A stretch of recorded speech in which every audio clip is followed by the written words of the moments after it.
Ariane Bileran et Olivier Soulier, je vous reçois pour Tribune Libre et je suis ravie. Vous avez fait un séminaire aujourd'hui sur philosophie et médecine. Vous parlez de la défaillance de tout un système. Est-ce que vous voudriez nous en parler? Honneur aux femmes, pourquoi pas? Eh bien oui, la défaillance de la philosophie a été assez majoritaire depuis 2020, en particulier parce que la philosophie nous permet de définir les conditions du vivre ensemble. Et nous avons vu beaucoup de philosophes de plateaux de télévision prôner l'exclusion, prôner des libertés à deux vitesses, prôner des certitudes, alors que la philosophie, c'est a priori plutôt le doute. Elle commence à Socrate qui nous dit je sais que je ne sais rien. C'est l'origine de son de sa maîtrise justement de la sagesse. Elle commence par des questionnements et nous avons été interdits de poser un certain nombre de questions et de débattre. Donc, du point de vue de la philosophie, c'est très important de remettre les premiers principes, c'est-à-dire effectivement la nécessité du doute, la nécessité de la recherche de vérité, la nécessité de créer une méthode d'investigation, et la nécessité de penser la nature du contrat social que nous pouvons avoir les uns envers les autres. Donc la philosophie, elle pense aussi la rupture du contrat social ou ses conditions. Un contrat social, c'est un contrat qui permet de fonder le vivre ensemble sur le fait de renoncer à certaines libertés de tout faire pour pouvoir créer une liberté en commun. Cette liberté en commun est une garantie du droit de la protection à l'intégrité de tous. Et finalement, on voit bien que cette intégrité n'est absolument pas respectée puisqu'on a violé les principes du Code de Nuremberg, notamment le principe du consentement éclairé obligatoire pour différents traitements. Et puis, je pense qu'il y a aussi la nécessité de penser tout simplement la philosophie de la médecine, quelles sont les conditions du soin, quelles sont les conditions de l'alliance thérapeutique entre un médecin et son patient.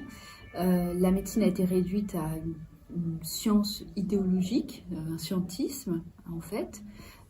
Et ce scientisme, c'est l'inverse de la médecine qui, du point de vue de la médecine hippocratique, donc Hippocrate et Socrate ont vécu dans le même siècle, au même endroit, donc ils ont fondé des méthodes similaires.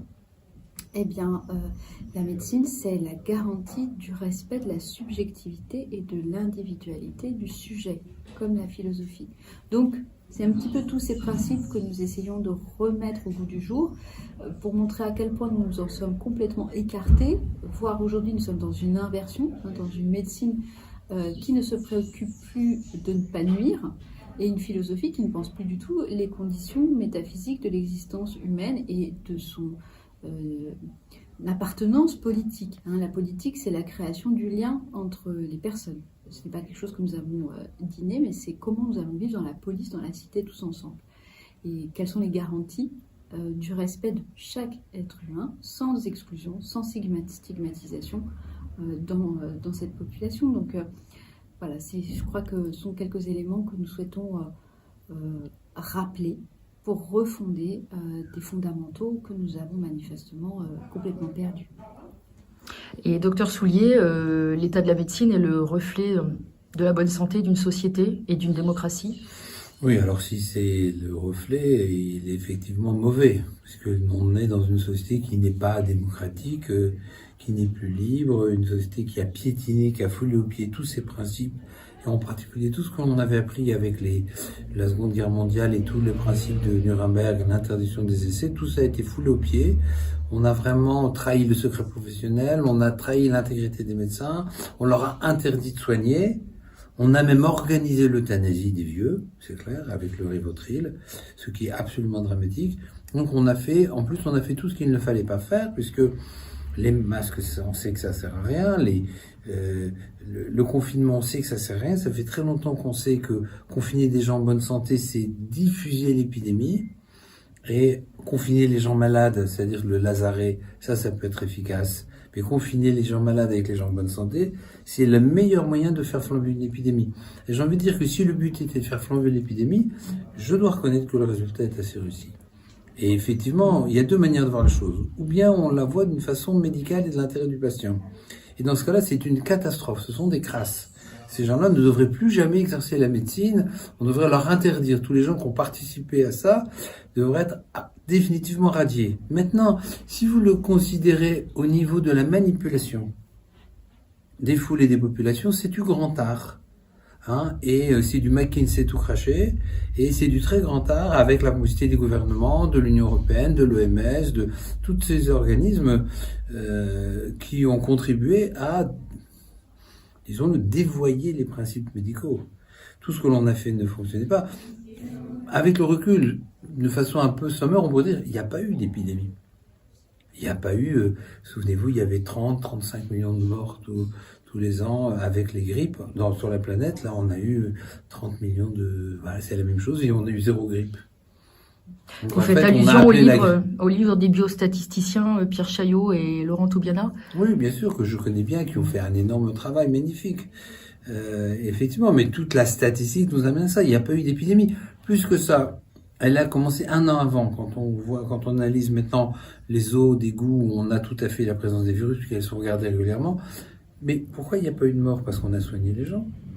On leur a donné pneumopathie atypique, azithromycine, et puis voilà, les gens n'étaient pas malades. C'est quand on a commencé à confiner qu'on a fait flamber l'épidémie. Et bien qu'en faisant flamber l'épidémie, tout le monde s'est dit, regardez, c'est une catastrophe, les hôpitaux étaient remplis, débordés. Non, je suis désolé. Le Covid a représenté 3% des hospitalisations, c'est-à-dire quasiment rien, et 5% des réanimations. Ça, c'est les chiffres officiels de l'ATH, l'agence hospitalière, qui dépend du ministère de la Santé. Donc, c'est une escroquerie quand on a organisé les transferts par TGV, c'est du baratin. C'est une mise en scène. La médecine s'est prostituée pour faire du business à l'industrie pharmaceutique, et s'est prostituée, et je pèse mes mots, pour permettre à une manipulation mondiale. Et c'est pas du tout là. Et en fait, c'est pas la médecine en général. La plupart des médecins ont été choqués, perdus, mais c'est certaines autorités médicales qui se sont dévoyées vraiment dans cette situation-là. Et ça n'a plus rien à voir avec de la médecine. La réaction des philosophes n'avait plus rien à voir avec les philosophes. On a vu certains philosophes de plateau qui font honte à la philosophie. Et en matière de médecine, je pense que l'ensemble des médecins a été perdu dans cette situation. On les a mis dans l'obligation de remettre en cause des principes fondamentaux qu'on leur avait inculqués pendant toutes leurs études. Et ça a été très compliqué. Beaucoup se sont trouvés en porte-à-faux. Il y a eu plein de positions différentes. D'autres se sont débrouillés. Mais au niveau de la médecine, globalement, je résumerai en disant qu'on a fait n'importe quoi. On a fait surtout tout ce qu'il ne fallait pas faire. Oui, on a affaire à des processus totalitaires.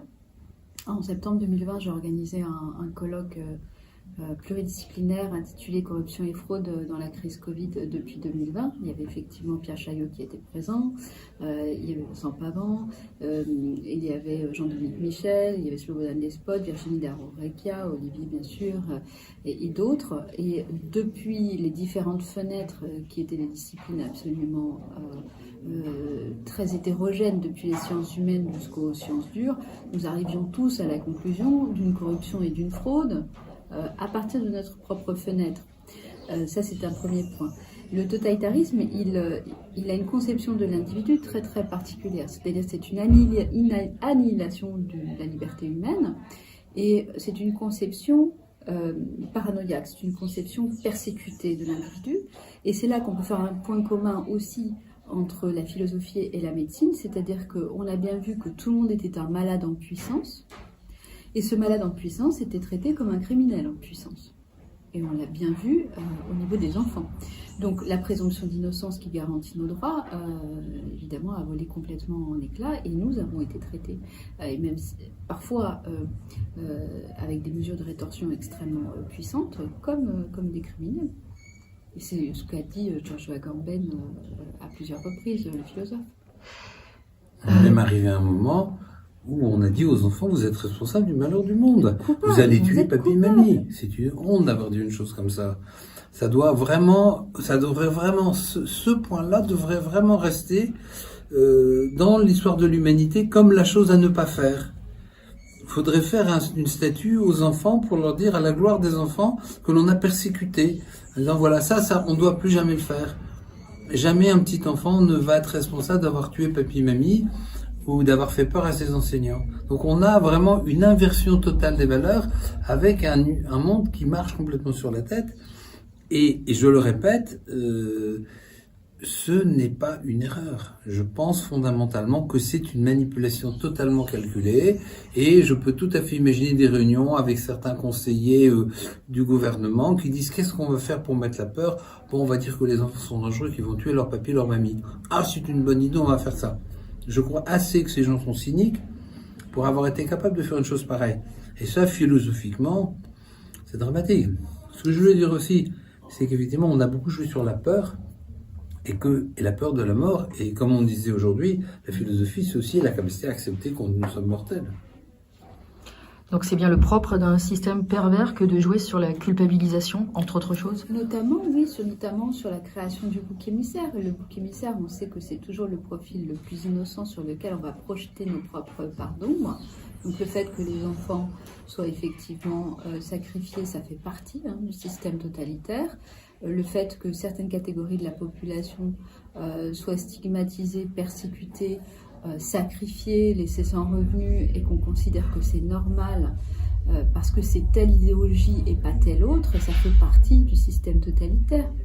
On voit bien qu'on a affaire à un scientisme inquisitorial qui ne tolère plus qu'une seule ligne de pensée. À partir du moment où on ne tolère plus qu'une seule ligne de pensée, on n'est pas dans la diversité des opinions et qu'on censure des opinions divergentes, on est aussi dans un système à minima très autoritaire, tyrannique ou totalitaire. D'ailleurs, le consensus médical, le consensus scientifique, ça n'existe pas. Quand quelqu'un vous parle de consensus, vous savez que c'est faux, ça n'existe pas. La science, c'est le débat. Le consensus, c'est la mort de la science. Vous voyez, on a inventé des mots comme ça qui, de base, veulent dire que... Voilà. De même que le mot complotiste, par exemple. Quand on va... l'origine du mot complotiste, je ne sais pas si vous savez d'où ça vient, mais quand Kennedy s'est fait assassiner, on sait aujourd'hui que c'est la CIA et le complexe militaire-industriel américain qui a fait assassiner Kennedy parce qu'il avait menacé de les dénoncer, puisque c'est sorti avec la libération des documents, même si tout n'a pas été libéré, on en a assez pour avoir ces informations-là. Eh bien, quand il y a eu le fameux rapport Wallace, auquel personne n'a cru, eh bien, la CIA a dit, maintenant, les gens qui ne croient pas à ce rapport, parce qu'il était absolument, vous savez, la fameuse balle magique qui rentre là, qui fait ça, qui ressort, alors qu'il y avait plusieurs tueurs. Il y a une balle qui avait tué 4 personnes, quoi. C'est vraiment la balle magique. Donc, qui avait touché 4 personnes. Et donc, on a dit, la CIA a donné comme consigne de dire, les gens qui vont contester ce rapport, le rapport Warren, pour être précis, les gens qui vont tester le rapport Warren, on dira que c'est des complotistes. Donc, le mot a été inventé pour neutraliser par avance toute forme de contestation. Et il y a même quelque chose de très intéressant à une époque, un conseiller de la CIA qui disait le jour où tout ce que penseront les gens sera faux, vous pourrez considérer que vous avez atteint votre objectif. On est vraiment dans une manipulation organisée et effectivement cette histoire est une manipulation organisée. L'OMS parle déjà des prochaines pandémies. Est-ce que, selon vous, la dissidence est prête pour faire face à ces nouvelles techniques de manipulation? Je pense qu'on peut revenir un tout petit peu sur l'OMS. L'OMS fait partie des institutions aujourd'hui inquisitoriales qui reçoivent beaucoup de financements privés, et notamment de Bill Gates. Dans un documentaire qui va prochainement paraître en français, qui a été réalisé par Vera Sharav, on voit très très bien que ces grandes organisations internationales ont une filiation directe au nazisme, des financements qui proviennent des mêmes idéologues. Et on entend bien, on a eu un discours de Macron l'année dernière sur l'OMS qui nous explique que ce sera la garantie d'une seule science indépendante. Donc si c'est une seule science, déjà c'est indépendante de la politique, bien sûr, mais pas des financements privés. Donc on voit bien qu'il y a un gros problème. L'OMS est en train de réaliser un règlement sanitaire international, et tout va rentrer dans le champ de la santé. C'est-à-dire que ce n'est pas seulement les épidémies, c'est aussi le climat qui fait partie de la santé et la biodiversité. Donc il faut aller lire les textes de l'OMS. Moi j'encourage les gens à aller lire, écouter les déclarations. Et on voit bien que nous sommes dans la résurgence d'un fascisme, mais qui cette fois est un fascisme mondial, international, qui nous est totalement décrit sans phare par ceux qu'ils appellent, quand je dis ils, c'est notamment Klaus Schwab, Bill Gates, etc., le prophète, c'est-à-dire Harari, le grand philosophe intellectuel qui théorise la venue et la survenue de ce nouveau totalitarisme. Donc, est-ce qu'on est prêt? Je pense que déjà, on n'en prend pas du tout la mesure de ce qui est en train d'arriver. Même pour les plus conscients, je crois que c'est tellement violent. Et effectivement, Harari décrit que ce sera le totalitarisme le plus inouï, le plus sauvage que nous allons vivre dans l'humanité. Je pense que ça sera le cas, oui. Et je ne suis pas sûre que nous soyons prêts à, ne serait-ce que dans notre imagination, dans la capacité imaginative, à envisager l'intensité de ce grand délire. Comment combattre et garder espoir? Je pense qu'il faut, effectivement, vraiment être les yeux ouverts. Effectivement, pour beaucoup de personnes, l'ONU et l'OMS, c'est des organismes de paix. Et pouvoir réaliser que ce sont des organismes corrompus, ce sont des instruments du malheur de la planète, ce sont des instruments qui ont été financés par les mêmes qui, à une époque, ont financé l'ascension au pouvoir d'Adolf Hitler, ce sont les mêmes qui ont récupéré après ça les anciens nazis, comme l'a très bien expliqué Ariane dans l'international nazi. Donc ce sont les mêmes qui ont créé l'ONU et l'OMS, avec les mêmes financements. Donc c'est le même ambition totalitaire. Mais quand vous dites aux gens Hitler, OMS, même source d'origine, là vous créez un électrochoc. Pourtant il suffit de regarder l'histoire, ça c'est facile à prouver. Tous les éléments sont là, on le sait. Mais les mettre les uns à côté des autres et voir ça... Mais en fait, c'est toute la notion du pouvoir d'un petit nombre qui, depuis 2 siècles, veulent mettre le main sur la totalité de la planète pour arriver au délire actuel où une poignée de milliardaires possèdent plus de la moitié de la richesse mondiale. Une centaine de personnes possèdent plus de la moitié de la richesse mondiale. Et donc on a une accélération de ces processus-là, basés sur les systèmes financiers qui ont été faits pour aspirer la richesse de la totalité du monde. Et le tout se verrouillant avec l'alibi scientifique, l'alibi de l'OMS, qui n'est qu'un alibi. Et on a une sorte de système qui se referme comme une mâchoire de crocodile sur la totalité du monde. Et je pense qu'il faut que tous les gens aient conscience, quand on dit aux gens, attention, là, quand Ariane travaille sur l'imposture des droits sexuels où l'OMS favorise la pédophilie, pour résumer en quelques mots, mais en gros c'est ça, quoi. Ah non, l'OMS c'est fait pour défendre les gens. Bah non. Je crois que le comment combattre, Olivier vient d'apporter une première réponse, c'est de travailler et de faire l'effort, de travailler sa lucidité et de faire l'effort pour travailler sa lucidité. Une fois qu'on a compris, grosso modo, le programme, on a aussi compris que c'est exactement un programme identique à celui que nous avons déjà connu et on nous a seriné le plus jamais ça, c'est-à-dire un programme eugéniste. C'est-à-dire, il y aurait des hommes supérieurs et des hommes inférieurs. Il y aurait même une 3e catégorie qui serait les inférieurs surclassés. Je vais l'expliquer. Les supérieurs sont ceux qui auraient la détention du pouvoir. Les inférieurs surclassés, ceux qui vont leur servir d'esclaves. Et les inférieurs, ceux qu'on va éliminer parce qu'ils sont considérés comme inutiles. À partir du moment où on a compris l'existence de ce programme, on n'a absolument pas le choix que de défendre notre condition humaine. Et on ne peut pas laisser ou croire que parce qu'on ne va rien faire, il va se passer quelque chose. On a un devoir absolument immédiat et moral de s'ériger contre ce qui est en train de se passer et de le dénoncer. Et comment faire sortir du déni sans brutalité certaines personnes qui vivent encore, on va dire, dans cette espèce de décor du Truman Show et qui ne parviennent pas à imaginer que ce n'est rien d'autre qu'un décor mensonger? Je ne sais pas si nous avons les clés. Nous avons les clés pour diffuser l'information. Le déni, c'est un mécanisme de défense et de protection extrêmement puissant. Avoir les clés de sortie du déni de quelqu'un, ce n'est pas évident. Par contre, je crois que fatalement, la violence de ce qui s'annonce réveillera sans doute plus d'une personne, à condition que ces personnes commencent à interroger l'existence d'une propagande qui existe dans les médias dominants.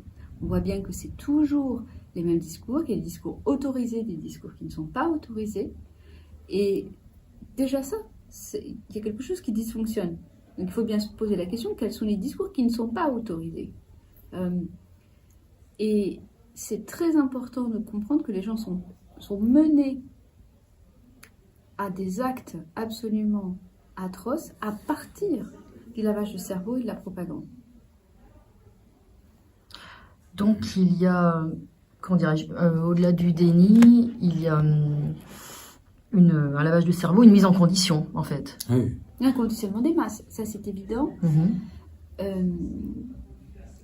Et c'est très très difficile parce que il y a ce qu'on appelle la dissonance cognitive. On a du mal à imaginer des choses. C'est comme quand vous voyez des enfants qui ont été maltraités, ils ont du mal à imaginer que leurs parents ne leur veulent pas que du bien. Et là, tout le monde a du mal d'imaginer que le gouvernement ne nous veut pas que du bien et que des organismes. Donc il y a un moment où il va falloir ouvrir les yeux. Et on a vécu des choses quand même extrêmement violentes. Et la violence de ce qui se produit, on pourrait dire aux gens, bon, est-ce que vous avez vu assez de violence? Est-ce que ça vous suffit pour ouvrir les yeux et pour vous lever pour arrêter ça? Ou est-ce que vous avez besoin encore de violence?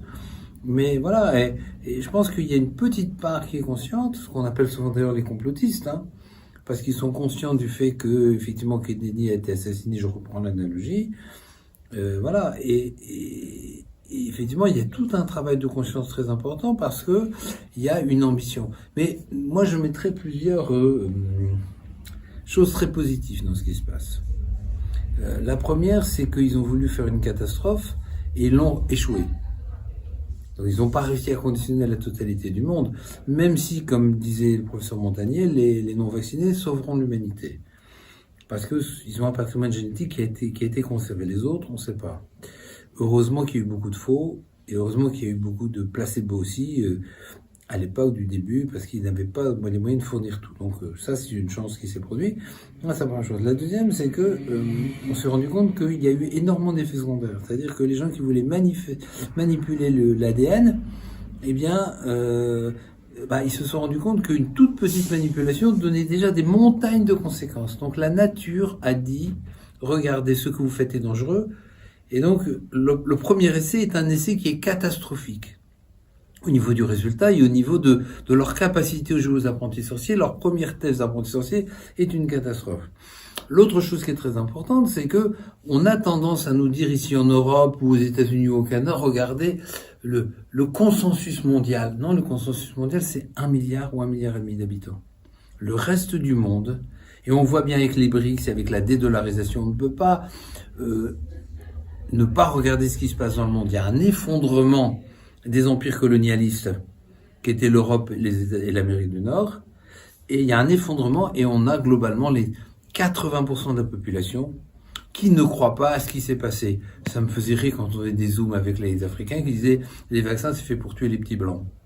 Et ils avaient totalement compris les choses, et on a quand même 80% du monde avec les BRICS qui ne veulent plus rentrer dans ce système-là.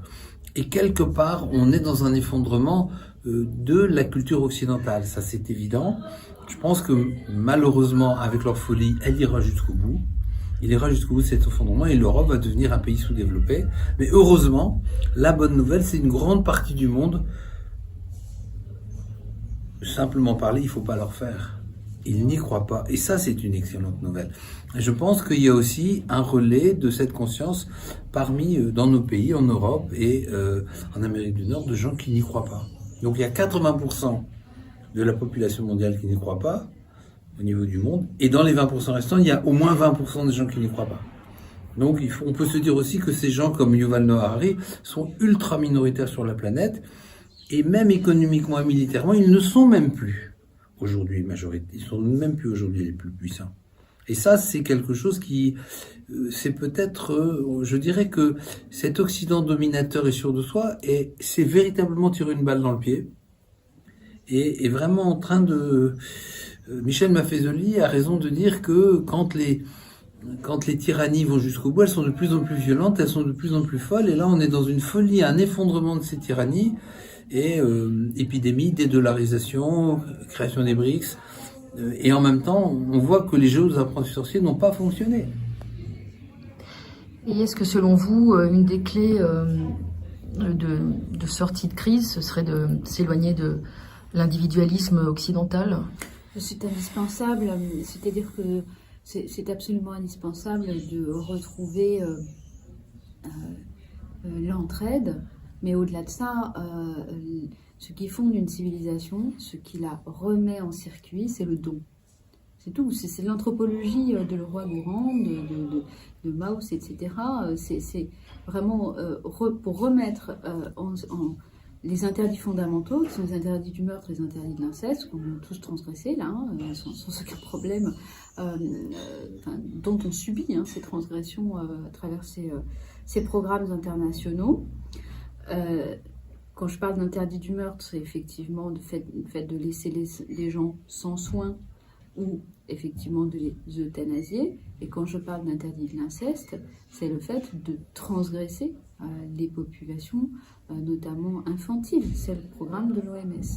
Donc ces interdits de civilisation ayant été transgressés, pour remettre en circuit de la civilisation, il faut repenser la question du don. Le don, c'est ne rien attendre en échange de ce qu'on donne. C'est fondamental que des gens se dévouent et viennent aider ou sortir de leur zone de confort pour que nous arrivions ensemble, petit à petit, à freiner cette situation folle.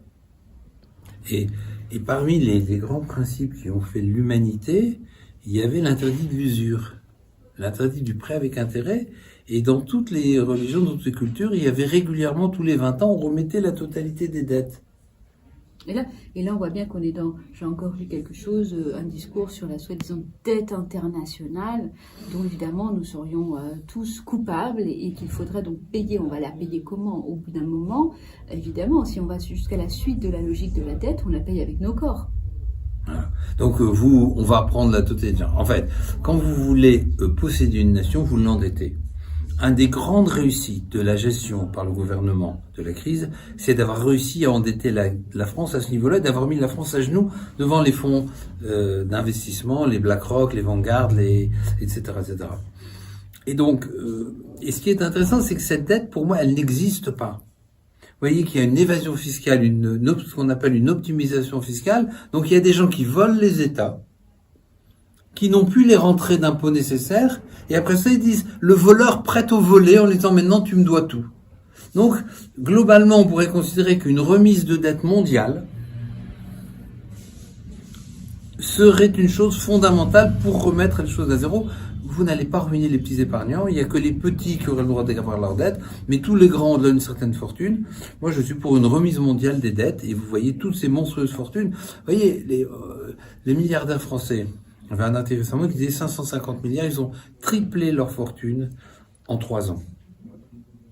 Oui, et donc, sans mais faire... c'est de la philanthropie, tu as pas compris. Oui, je n'ai pas compris, lui. Exactement, comme c'est Bill qui nous avait expliqué que c'est de la philanthropie. Effectivement, oui, c'est tous les gens qui vont chez Epstein, c'est ça. Allez, soyons clairs, vous voyez bien, maintenant quand on voit l'histoire, comment ils ont tous fréquenté les pédophiles, on voit bien où on en est. Allez, revenons, mais tout est mélangé, tout est mélangé. Il y avait un très bon article, il y a quelques années, un très beau reportage sur Goldman Sachs, où il disait que la finance de Wall Street sont les premiers consommateurs de prostitution et de cocaïne. C'est ça leur vision du monde. L'exploitation des enfants, la prostitution et la cocaïne. Non, c'est une vision qui est complètement, disons-le, dégénérée. Et il y a des principes fondamentaux d'équilibration. Et il n'est pas possible que les voleurs prêtent de l'argent aux États et disent après aux États, vous nous devez de l'argent, non. On a une sorte d'inversion totale. Et tout ce système-là, en plus, il n'y a que l'Occident qui est pris dedans. Les autres pays du monde ne sont pas pris dedans. Moins, plus ou moins, mais c'est clair que... voilà, plus ou moins. Mais il y a vraiment une inversion totale. L'ensemble du mouvement mondial est pris quand même dans le processus de numérisation donc ce processus de digitalisation de nos existences et ce fameux fascisme numérique. Et là, malheureusement, je vois peu d'opposition à cette affaire. Oui, avec l'intelligence artificielle, etc. Et l'intelligence artificielle, Moi, je dirais, si vous posez des questions à l'intelligence artificielle, amusez-vous à poser des questions, vous verrez comment ils répondent. Vous dites, qu'est-ce que vous pensez-vous d'Obama? Et alors, c'est formidable, prix Nobel de la paix, etc. Et puis, quand vous dites, oui, mais est-ce que c'est pas le président qui a fait le plus d'assassinats ciblés pendant sa présence? Oui, effectivement, mais voilà, vous voyez, c'est ça la manipulation. C'est-à-dire, on va vous donner une information qui a l'air d'être très bien faite. Et Jackson, qu'est-ce que vous pensez du président Jackson? Oui, c'est un président comme ça, oui. Enfin, c'est le premier qui a remboursé la dette des États-Unis et qui a libéré les États-Unis pendant 70 ans de la banque. Donc voilà, il a fait quelque chose d'extraordinairement important. Il a réussi à sortir la banque de ce qu'il appelait, lui, les banksters. Il disait même si les gens savaient ce que les banques font, ils seraient tous dans la rue pour prendre d'assaut les banques demain matin. Vous voyez, donc on a un processus comme ça. Donc je pense que le système arrive au bout. Et c'est pour ça que on peut pas aujourd'hui faire le bini oui, c'est gentil, on va créer un autre monde, on va laisser, etc. Ça, c'est pas possible. Martin Luther King disait « Ma non-violence n'a de la valeur que par l'ombre portée du noir qui est derrière moi avec un cocktail Molotov à la main. » Donc c'est soit la non-violence, soit la violence, vous choisissez. Mais si on fait là, si on dit, il y a plein de gens qui disent « Oui, on va nourrir le monde, c'est laisser prospérer le monstre. » Et quand vous faites rien... C'est important de se redresser et de dire non à toute cette situation dans n'importe quelle circonstance. Et donc d'affronter à l'intérieur de nous les peurs qui nous empêchent de reposer nos principes qui font de nous des êtres humains, donc notre condition d'humanité. Et ça implique de s'opposer en cas d'injustice, de stigmatisation, de persécution et de nuisance, de non-assistance, en fait. Avec une vertu philosophique. Transgressées, blessées, voilà. Persécutées. Avec une vertu philosophique fondamentale qui s'appelle le courage. Et ça, c'est très important. Si nous avons le courage de nous opposer à ça, ça va s'arrêter. Absolument. Si nous n'avons pas le courage de nous dire, on va les laisser faire, nous, on va créer un autre monde, non. On va se faire... on va passer sous le rouleau compresseur. Et c'est notre responsabilité. Il en va de la survie de l'espèce? Oui, il en va de la survie de l'humanité. Oui. L'humanité et de la civilisation. Bien sûr. Même si la civilisation occidentale, on voit bien qu'elle est en bout de course et qu'elle est quelque part condamnée à mort. Même si les gens ne le savent pas vraiment. Bon, en Europe, on voit bien maintenant, on voit bien que l'Europe est condamnée à mort, que c'est la fin de l'Europe. Hein. Mais la mort d'une civilisation ne se passe pas du jour au lendemain. Non, il va falloir, je ne sais pas si nous, de notre vivant, on verra la fin de ce changement. Mais c'est clair que le processus de civilisation, le cycle, vous savez, les empires, l'Empire romain, c'est 5 siècles. 1492, la découverte de l'Amérique par Christophe Colomb. Et là, on est dans un cycle de 600 ans qui arrive sur la fin. Et c'est cette partie-là qui arrive sur la fin. Donc on est dans un grand moment et il faut avoir conscience de ce qui se passe pour regarder les yeux bien ouverts et voir, on croit en quoi, quelles sont les valeurs qui nous animent, parce que la philosophie, ce sont les valeurs qui nous animent, et la médecine, c'est quelles sont les valeurs que l'on soigne. Et donc ces deux choses-là, qu'est-ce qui nous anime et qu'est-ce que l'on veut, de quoi on veut prendre soin, et regarder ça et poser ses choix courageusement. Et ça, c'est pas ce qu'il y a de plus facile. Le système totalitaire, c'est un projet mortifère, c'est un projet de mort. Donc, globalement. Donc, c'est très important de prendre des décisions qui valorisent la vie et le vivant. Et à partir du moment où on est dans une vision persécutée de l'existence, où l'autre est potentiellement un ennemi qui peut me transmettre des miasmes ou des maladies ou de je sais pas quoi, quelle va être la civilisation qu'on va fonder? Si le lien est un lien de méfiance, c'est un lien de persécution, eh bien c'est voué à l'échec tout de suite. Oui. Mais en fait, on revient vers des valeurs fondamentales, des valeurs christiques, des valeurs d'amour, des valeurs d'hospitalité, de don, de générosité. Et il y a dans un petit texte que vous connaissez, il dit « Remettez-nous nos dettes comme nous les remettons à nos débiteurs ». Vous vous souvenez ? C'est une notion fondamentale de l'équilibre de la vie. Un mot de la fin, Ariane Guilleron. Olivier vient de prononcer le mot d'équilibre. Je pense que c'est fondamental. À partir du moment où nous partons en déséquilibre, effectivement, nous risquons tout simplement beaucoup d'autodestruction au niveau de l'ensemble du collectif, de la société et de la civilisation. Donc comment rétablir l'équilibre? L'équilibre aussi entre nos parts d'ombre et nos parts un peu plus lumineuses, parce que ce qui est très important de comprendre dans toute cette affaire, c'est qu'on nous a seriné l'histoire du bien commun, et donc ceux qui estiment être des bons citoyens, eux s'estiment purs, ils s'estiment innocents, ils s'estiment purs, et ils s'estiment surtout purs de toutes les émotions qui en réalité les traversent, qui sont le ressentiment, la haine, l'envie, la culpabilité, la peur, et donc tout ceci permet la création des boucs émissaires. Donc la priorité, c'est vraiment que chaque individu fasse le point sur lui-même pour savoir où est-ce qu'il en est dans cette affaire, parce que le courage, il ne va pas être collectif, il va être individuel. Merci beaucoup, Ariane Billeran et Olivier Soulier. Merci. Merci.